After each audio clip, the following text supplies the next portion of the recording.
Just recently, an underlying storyline within the NBA is the battle for the best player in the league, with LeBron slowly but surely aging.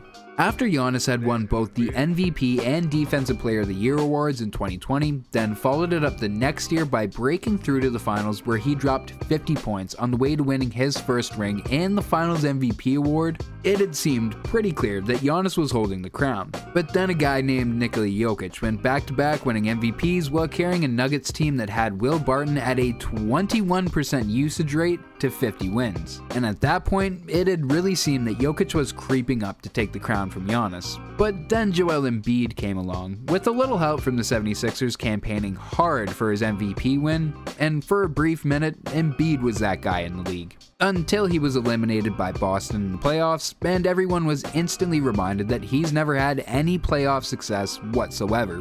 All while Jokic went on to win his first ring and finals MVP on one of the most historic playoff runs in the history of the league, cementing himself as the best basketball player in the world. But one of the players that Jokic took down on the way to that finals win went back to LA and had some conversations with LeBron. Now, I don't know what kind of conversations he was having, but this year Anthony Davis is coming out with an aggression and determination, reminding anyone who may have forgotten that AD, when healthy, is easily one of the best players in the league. However, since his time in LA, it hasn't really come through.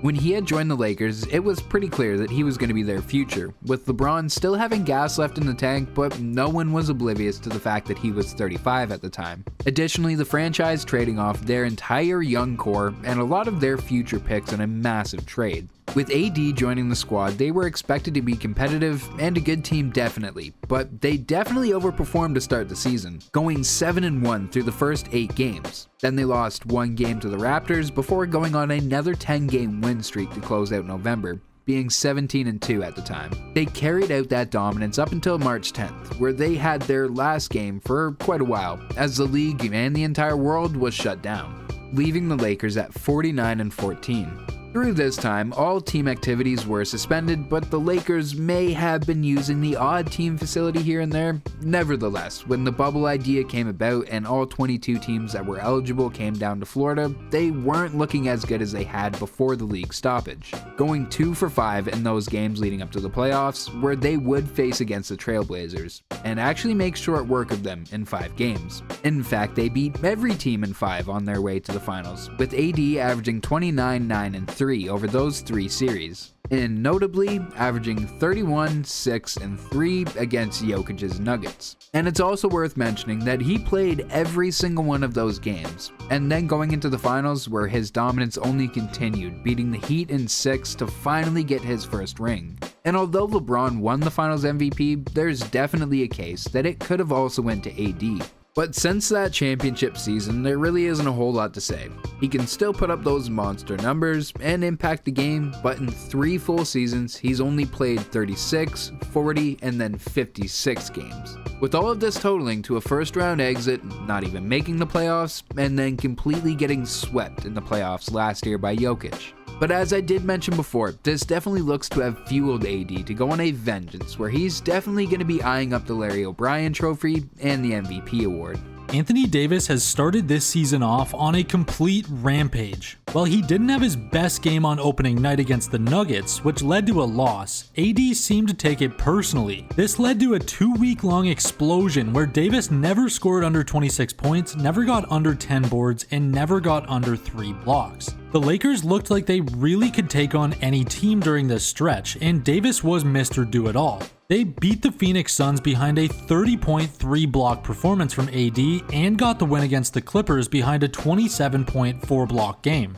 Beating these teams sent a message. The Lakers are here to play when AD is able to stay on the court. Unfortunately, another message was about to be sent, and not a good one. On November 6th against the Heat, AD had his game cut short by a minor hip injury. Normally this would be whatever, but this is also where the cracks in the Lakers' armor started to show. With no AD, they lost the game, but at least it was against a formidable team in the Heat. The problem really arose when he had to sit out a second game, when the Lakers matched up against the Rockets. While the Rockets have actually had a pretty hot start to the season, they're still a team that has middle of the standings expectations at best.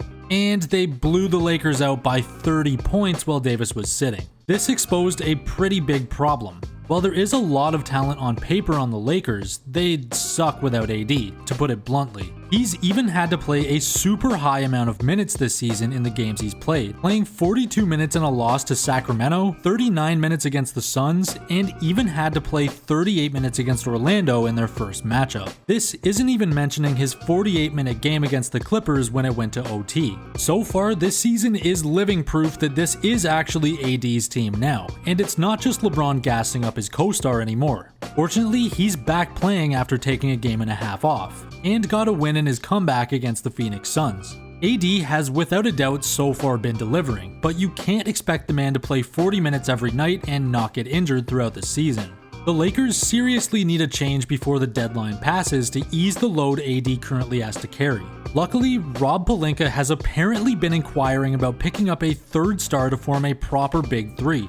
Unfortunately for the Lakers, seeking a third star will have to be restricted to scheming until we get a few more months in, as a lot of the Lakers roster is trade restricted until closer to the deadline. There have been talks of DeMar DeRozan as well as Zach LaVine, but nothing concrete for now. This is looking in the right direction though, as AD definitely needs someone to help ease the scoring load he has to carry, on top of his super active defense. If we see that third star come to the Lakers and they don't have to run AD into the ground to get results, we could very well see AD lead the Lakers to their next chip. Davis has thus far proven that he's a top big man in the NBA on both sides of the floor, and that he can carry a game against basically any team. Give him some more firepower other than LeBron and the sky is the limit.